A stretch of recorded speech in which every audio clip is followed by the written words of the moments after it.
आज उस महामानव की जयंती है और आज ही के दिन उनको भारत रत्न का सम्मान की घोषणा हुई है। ये हम लोगों के समाजवादियों के वर्षों की जो मांग थी, ये आज असली पीढ़ी की जीत यहाँ से हुई है। तो हम आज स्वर्गीय कर्पूरी ठाकुर जी के चरणों में नमन करते हुए उनको श्रद्धा सुमन अर्पित करते हैं और उनके बताए हुए रास्तों पर चलने का संकल्प लेते हैं। आज इस कार्यकर्ता सम्मेलन शोषितों वंचितों विश्वास लाखों बेजुबानों की जुबान हम सब के मान सम्मान स्वाभिमान कई बार के मंत्री हम सब के आने वाले शानदार सांसद और अगर इसी तरीके से आप लोगों का आशीर्वाद रहा तो आने वाले दिनों में हम लोगों के केंद्रीय मंत्री आदरणीय राम प्रसाद चौधरी जी, मैं आपका समाजवादी पार्टी की तरफ से यहाँ के उपस्थित सभी पार्टी के बूथ अध्यक्ष, सेक्टर अध्यक्ष, जोनल अध्यक्ष और इस इलाके के आए हुए सभी सम्मानित बड़े बुजुर्गों, नौजवान दोस्तों, माताओं बहनों की तरफ से आपका हार्दिक वंदन, अभिनंदन एवं स्वागत करता हूँ।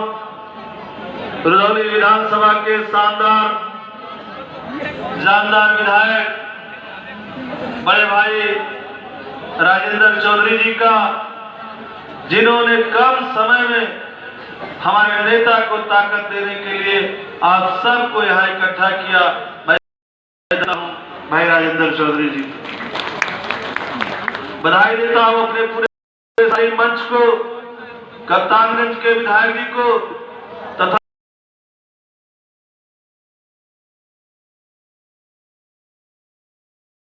माताओं बहनों का आप सबके प्रति आभार व्यक्त करते हुए, आप सबको प्रणाम करते हुए कि जिस तरीके को सुनने के लिए, हमारे नेता को उठाने के लिए, हमारे नेता के हाथों को संकल्प लेने के लिए यहाँ निस्संदेह आप बधाई के पात्र, आप सबके चरणों में समर्पित करते हुए, आप सबको प्रणाम करते हुए आप सबका अभिवादन करता हूं।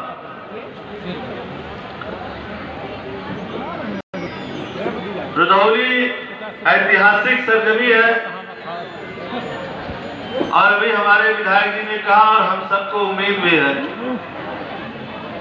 कंपटीशन का दौर तो है, लेकिन आदरणीय राजेंद्र चौधरी जी हम सब के बड़े भाई हैं, तो हम लोग भी अपने बड़े भाई के पीछे पीछे चलने का, उनकी नकल करने का हम लोग भी प्रयास कर रहे हैं। हम ये कह रहे हैं कि हम रुधौली से आगे नहीं जा पाएंगे, लेकिन रुधौली के पीछे चलने का प्रयास जरूर करें। यहाँ उपस्थित बड़े बुजुर्ग दोस्तों, माताओं बहनों, बहुत देर से आप लोग इस कार्यक्रम में हैं, सबने विस्तार से अपनी बात कह दी। हम सिर्फ इतना कहेंगे कि ये इलाका किसानों का इलाका है। यहाँ जितने लोग बैठे हैं सब लोग खेती किसानी से जुड़े हुए लोग। याद करो 2014 का वो दौर और 2014 से लेकर इंजन की सरकार 10 साल हो गया।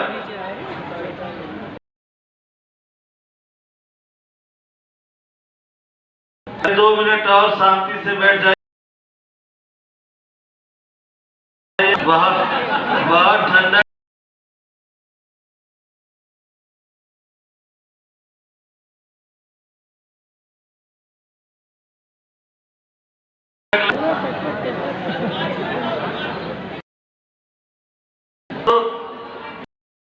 सरकार आई थी, इसने लोगों को कहा था कि किसान की आय दुगना कर देंगे, नौजवान को रोजगार देंगे, बच्चों की पढ़ाई सस्ती कर देंगे, गरीब को दवाई उपलब्ध करेंगे, माताओं एवं बहनों की सुरक्षा करेंगे, बच्चियों की पढ़ाई का बेहतर करेंगे। अच्छे दिन का वादा किया था। हम सब लोग भोले भाले सीधे लोग हैं, आप लोग खुददार लोग हैं। जब हम लोग, जो हमारा किसान है, जो हमारा गरीब है, जो हमारा मजदूर है, कोई भी आता है अच्छे दिन की उम्मीद दिलाता है, कोई भी आता है ये कहता है कि आपका कल बेहतर करेंगे, आपके बच्चों के लिए बेहतर करेंगे, तो हमारे लोग उस पर भरोसा कर लेते हैं। लेकिन दुनिया में सबसे बड़ा अपराध वो है जो गरीब के भरोसा को तोड़े, जो गरीब के उम्मीद को तोड़े, जो गरीब के साथ छलावा करे। बताओ यहां बैठे हुए बुजुर्गों, किसान भाइयों, नौजवान दोस्तों, क्या अच्छे दिन आ गए? बताइए आप लोग, अच्छे दिन आ गए? खाद सस्ती हो गई, खाद की बोरी 50 किलो से 55 किलो हो गई कि 45 किलो हो गई? आने वाले दिन में 40 किलो, अगले महीने 40 किलो होने जा रही, होने जा रही नहीं होने जा रही? तो क्या आपके अच्छे दिन आ गए? डीजल पेट्रोल का दाम बताइए, आपके फसल का उचित मूल्य मिल रहा है? आपके बच्चों की पढ़ाई सस्ती हो गई? बताओ भैया, सस्ता लगेगा? जान नहीं है क्या? आपके बच्चों की पढ़ाई सस्ती हो गई?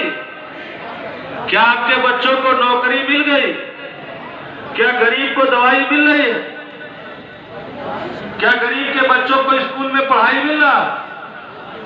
क्या माताओं बहनों की सुरक्षा हो पा रही? क्या आपको थाने में न्याय मिल रहा? क्या तहसील पे न्याय मिल रहा? बताओ, कहीं न्याय मिल रहा? हर जगह आपका शोषण हो गया। हमारी माता जी अभी नाराज हो रही। जब समाजवादी पार्टी की सरकार थी, ये बात इसलिए कह रहा हूं आपसे, किसान भाइयों, नौजवान दोस्तों, गरीब का बेटा बेटी पढ़े लिख ले, तरक्की करे, नौकरी करे। आपके लिए नौकरियां निकाली जा रही थी, आपके बेटे के हाथ में लैपटॉप दिया जा रहा था, आपकी बेटी के हाथ में लैपटॉप दिया जा रहा था। हमारी बेटियां पढ़ लिख करके तरक्की कर जाए, उनको 30,000 रुपया दिया जा रहा था कन्या विद्याधन के रूप में, साइकिल दिया जा रहा था। माताओं बहनों बैठे हैं, आपसे पूछना चाहता हूं कि जिन लोगों ने आपको अच्छे दिन का वादा किया था, आपकी बेटियों का 30,000 रुपया कन्या विद्याधन रोकने का काम किया है कि नहीं किया? बताओ, इस 10 साल में किसी बहन को, हमारी किसी बेटी को 30,000 कन्या विद्याधन मिला हो? क्या किसी नौजवान को, गरीब के बेटे के हाथ में, किसान के बेटे के हाथ में, जो समाजवादी पार्टी की सरकार थी, लैपटॉप देने का काम कर रही थी, इस सरकार ने गरीब के बेटे के हाथ से लैपटॉप छीनने का काम किया है कि नहीं किया? माताएं और बहनें बैठी हैं। जब हमारे घर की, गरीब के घर की हमारी बहन, हमारी माताएं बीमार होती थी, परसों का समय आता था, 102 नंबर का एम्बुलेंस किसने दिया था आपको? आप घर बैठे 102 नंबर डायल करिए, आपके दरवाजे पे एम्बुलेंस उठा के आपको अस्पताल लेके जाती थी, फिर अस्पताल से लाती थी। आज उस एम्बुलेंस को भी खराब किसने किया? आप बताइए, क्या एक भी एम्बुलेंस नहीं खरीदी गई? और जो एम्बुलेंस खराब हो गई उसको फिर बनवाया नहीं, उसमें तेल नहीं दे रहा है, तो इससे नुकसान किसका हो रहा है? अमीर के घर के लोग क्या एम्बुलेंस बुलाते हैं? गरीब घर की महिला जो सीएससी तक नहीं जा पाती थी, अस्पताल तक नहीं जा पाती थी, जच्चा बच्चा दोनों का नुकसान हो जाता था। ऐसे गरीब परिवार को, ऐसे गरीब की बहन बेटी को अपनी बहन बेटी समझ करके आदरणीय अखिलेश यादव जी ने, बताओ बहनों, आपको एम्बुलेंस देने का काम किया था कि नहीं किया? इसलिए आपका एम्बुलेंस भी रोकती है। 100 नंबर दिया था आपको कि अगर कोई गुंडा किसी गरीब को सताए, किसी बहन बेटी को छेड़े, तो आप किसी से कुछ कहिए मत, धीरे से 100 नंबर दबा दीजिए, पुलिस आपके दरवाजे पे पहुंच जाएगी। बताओ उस 100 नंबर को भी खराब किया कि नहीं किया? इसलिए नौजवान दोस्तों, बुजुर्गों, माताओं, बहनों, आपसे कहना चाहता हूं कि आपका हक मारा जा रहा है, आपका अधिकार छीना जा रहा है और आपको पता नहीं चल रहा है। बड़े मुश्किल से ये दिन हम लोगों को मिला था। ये आजादी जो हमें आपको मिली है, हमारे आपके पुरखों ने, हमारे आपके पूर्वजों ने अपने प्राणों की आहुति दी है, अपने प्राणों का बलिदान दिया है, बरसों जेलों में सड़े हैं, तब जाकर के हमको आपको ये आजादी मिली है। आज ये आजादी खतरे में है। बताओ, कोई गरीब को जब कोई गुंडा सताता है, अभी अच्छी बात कह रहे थे कि वो हमारी बेटी, बनारस की बेटी, यहाँ तमाम नौजवान पढ़े लिखे हैं, गरीब जब अपनी बेटी को, बेटा को बाहर भेजता है पढ़ने के लिए, तो पता नहीं कितनी रात उपवास करता है, कितने घरों में जाके हमारी माताएं मजदूरी करती है, चौका बर्तन करती है, हमारे घर के गार्जियन जाकर के मजदूरी करते हैं, तब जाकर के अपने बेटा बेटी को बाहर पढ़ाते हैं। वो भी बेटी किसी के आंख की तारा थी, किसी के घर की इज्जत थी, और भारतीय जनता पार्टी के 3 गुंडों ने उनकी असमत लूटी, उसका वीडियो बनाया और वायरल कर दिया, और पुलिस ने उनको गिरफ्तार नहीं किया। मध्य प्रदेश चले गए वो 3 के तीनों, जिनके घर पे बुलडोजर चलना चाहिए, वो मध्य प्रदेश में प्रचार कर रहे थे और भारतीय जनता पार्टी के राष्ट्रीय अध्यक्ष से, प्रधानमंत्री से, उत्तर प्रदेश के मुख्यमंत्री से फोटो खिंचवा रहे थे। बताओ नौजवानों, फोटो खिंचवा रहे थे नहीं खिंचवा रहे थे? उस बेटी को न्याय क्यों नहीं मिला? क्योंकि वो गरीब की बेटी थी, वो मजदूर की बेटी थी, वो दलित की बेटी थी, इसलिए उसको न्याय नहीं मिला। अभी गाजियाबाद में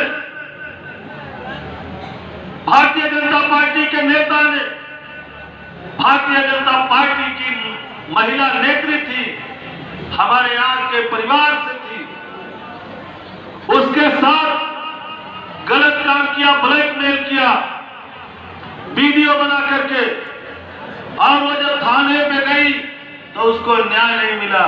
जानते हो क्यों? क्योंकि वो पिछड़े समाज की महिला थी, गरीब की महिला थी। किसी भी समाज में, किस समाज में गरीब नहीं?